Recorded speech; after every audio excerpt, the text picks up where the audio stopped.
Good day, Sir Manalang. I am here to report about the company that has been assigned to me. So let's start about the company's background. Apple Inc. is one of the most renowned technology companies globally, known for its innovative products and services. Founded by Steve Jobs, Steve Wozniak, and Ronald Wayne on April 1, 1976. Apple started as a computer company, but it has since diversified its offerings to include a wide range of consumers. So now let's move on to the Apple's current mission statement. Apple mission statement has evolved over time but has consistently focused on innovation, design, and user experience. As of my last update, Apple's mission statement is to bring the best user experience to its customers through its innovative hardware, software, and services. While the current vision statement, Apple vision statements, typically revolves around pushing the boundaries of technology and enriching people's lives through their products. While there isn't an officially published vision statement, the essence of Apple Vision can be captured as to be the most innovative company in the world, leading the way in technological advancements and enhancing the lives of people globally. So now, let's move on to the objectives of the Apple Incorporation. First is innovation. Continue to innovate and develop cutting-edge technology across hardware, software, and services. Second, user experience. Prioritize user experience by creating intuitive, seamless, and aesthetically pleasing products. Third is market leadership.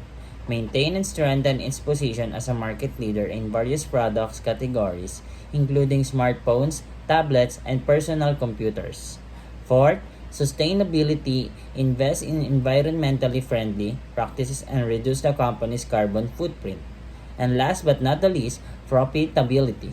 Generate sustainable revenue and profitability through product sales, services, and ecosystem growth. And now, let's move on to the policies of the company. First is privacy policy. Commitment to protecting user privacy and data security as evidenced by features such as end-to-end encryption and privacy-focused practices. Second is environmental policy. Focus on sustainability and reducing the environmental impact of products and operations, including the use of recycled materials and renewable energy. Third, supplier responsibility.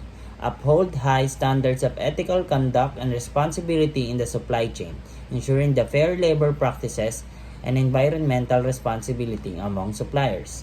Fourth, accessibility policy. Design products and services with accessibility features to ensure inclusivity for users with disabilities. And last, quality policy. Maintain high standards of quality across all products and services, prioritizing reliability, durability, and performance. So now, I am about to tackle about the corporate social responsibility. First is economic pillar, second is social pillar, and last, the environmental pillar. So now, let's move on to the corporate governance. First is corporate governance guidelines. Think of Apple's corporate governance guideline as the company's moral compass. They're not just rules, they're a set of principles that define how we do business with integrity, transparency, and respect for all stakeholders. Second is the code of conduct. At Apple, our code of conduct is more than just document. It's as a reflection of who we are. It's about treating each other with kindness, honesty, and fairness, whether we're in the boardroom or on the factory floor. Third is ethical sourcing and supply chain practices. Behind every Apple product is a network of people, from factory workers to suppliers, who help us bring to life. We're committed to ensuring their well-being, upholding their rights, and protecting the planet they call home. Fourth is shareholder engagement. Shareholder engagement isn't just about number.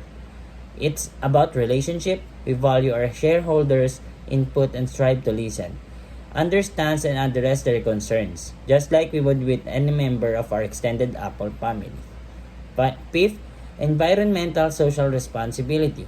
Apple's commitment to environmental and social responsibility isn't just about meeting targets. It's about making a positive impact on the world. It's about leaving the planet better than we found, and it's ensuring that everyone, regardless of background, has a seat at the table.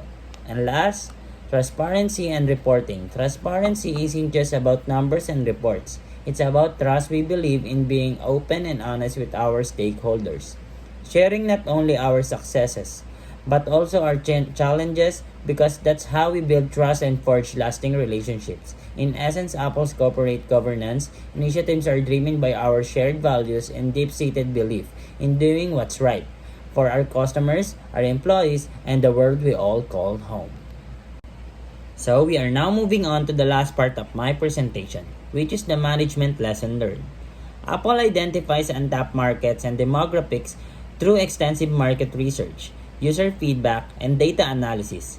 They pursue global expansion, form strategic partnership, and diversify their product lineup to reach new customers. Localization, education, and enterprise focus help target specific segments. Innovative marketing, customer engagement, and loyalty programs enhance their appeal.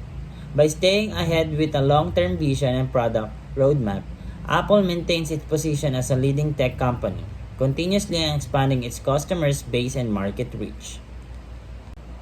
And that would be the end of my presentation. Thank you for listening.